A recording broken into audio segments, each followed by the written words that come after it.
Kulang tayong kamatis, guys.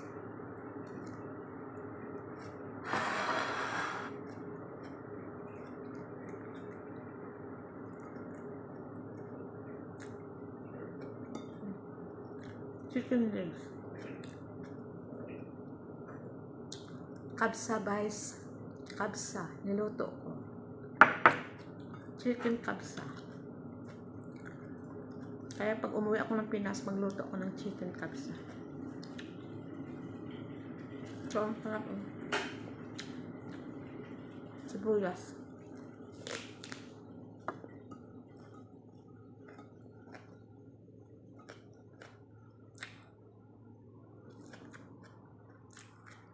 May metal ako, guys. Meron nun akong metal. Metal boss ng Jir-Jir. Tapos may lemon.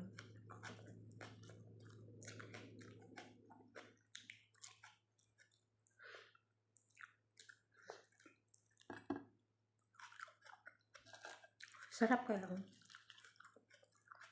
Ano siya? Sibuyas. Sibuyas dahon.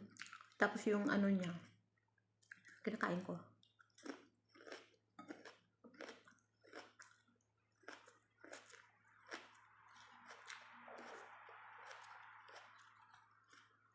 Tapos sabaw yan ng kamatis.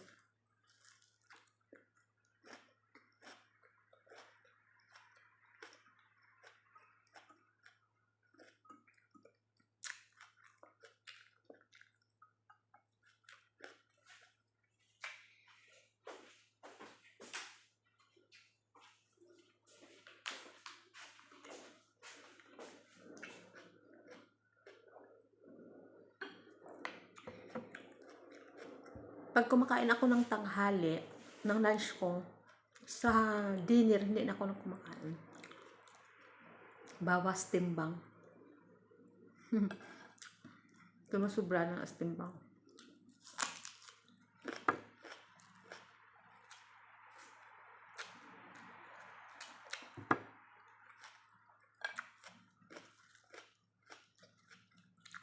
Ito guys, oh, masarap to.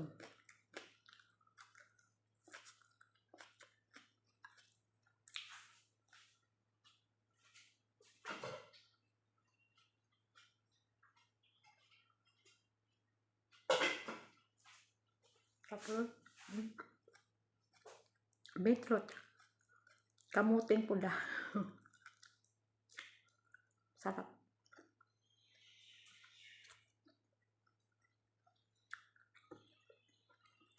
Healthy food, healthy.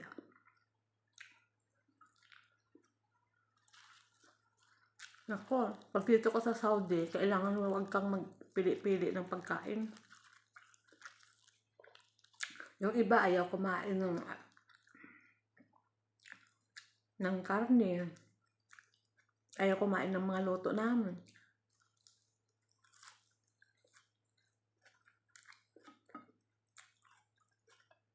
Pag masilan ka dito sa Saudi, nako, pasensya na.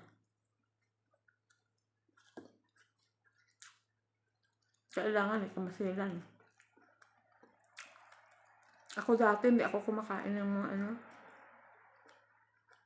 Dito lang ako nakakain ng mulukiya, lagyan ng manok.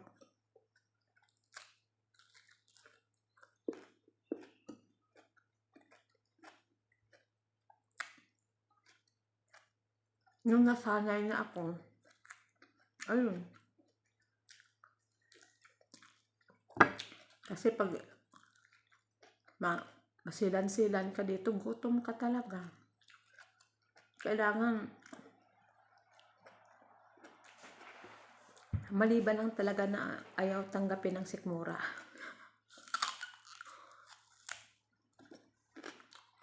Pero ako, ang giniling dito, hindi ako kumakain. Ewan ko ba? Kaya nung umuwi ako ng Pinas, yung giniling doon, ayoko na rin kainin.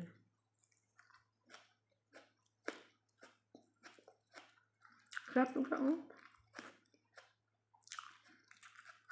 Healthy daw to, healthy.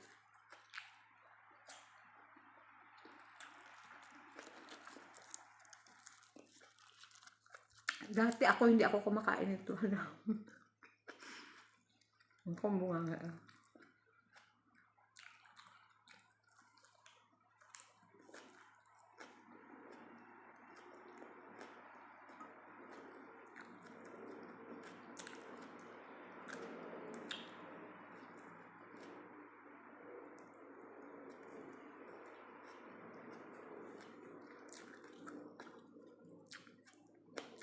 Dati hindi ako kumakain ng mga ganito. Yung mga ganito, gerger, at yung kabsa. Pero na-try ko na kasi to nung kabsa. Kasi doon nung sa Bahrain ako, nagluluto talaga ako ng kabsa. Nung ano ba? Yung karne dito dati na karnero, hindi ako kumakain.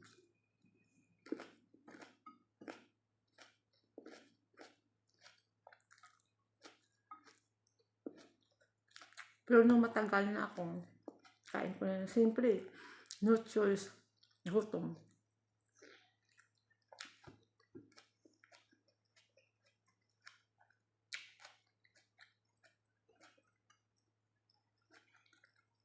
Bawal pala magsasalita na may laman ang bunganga.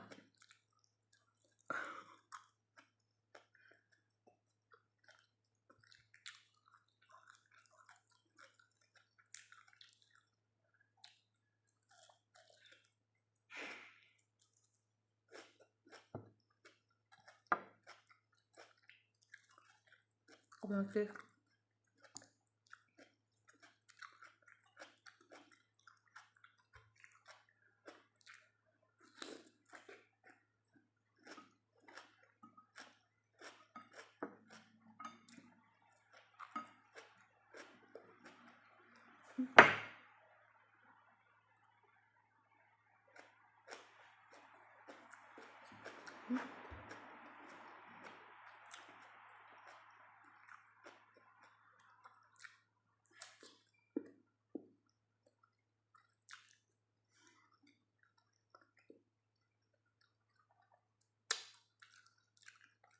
Para siyang ubi. Ano siya kay beetroot? Siya mandal sa Arabic.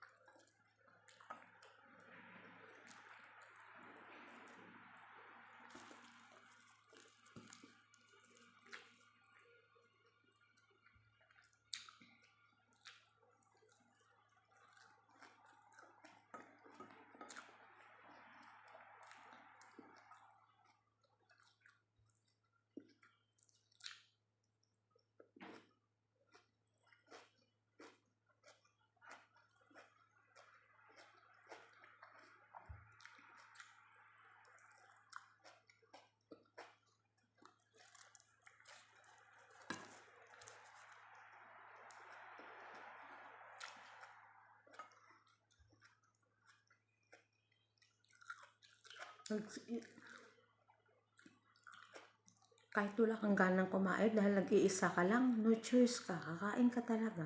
Dahil sa sarap ng ulam.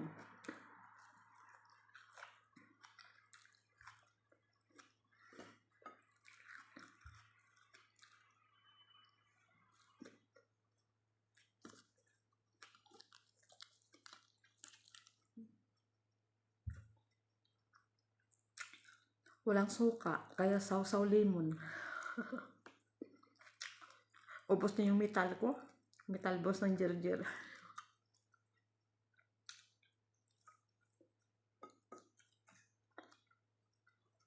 No choice.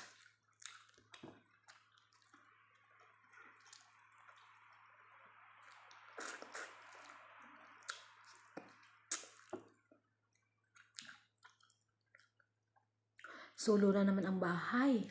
Umalis naman yung amo.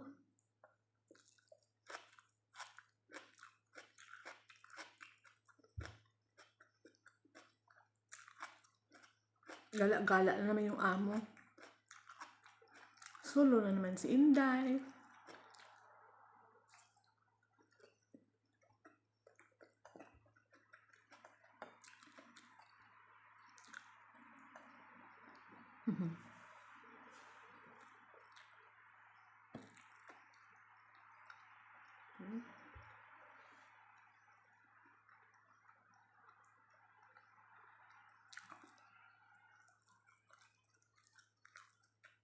Hanggang hapunan ko na to.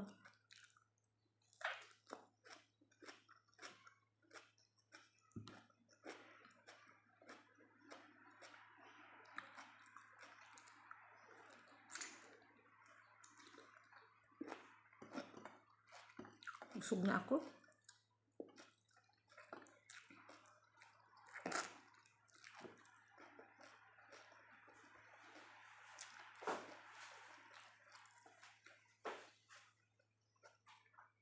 Bawi-bawi lang din dito, guys. Kasi pag umuwi ako ng Pinas, papayat na naman ako doon. Kasi taghirap kasi doon eh. Budget ang kain. Dito wala eh. Pag gusto ako kain. Ang hirap talaga ng OFW lang.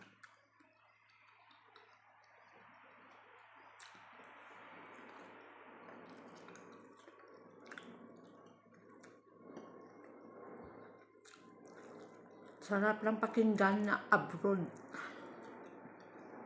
Diba? Abroad pa more. Abroad pa more. Hanggat kaya.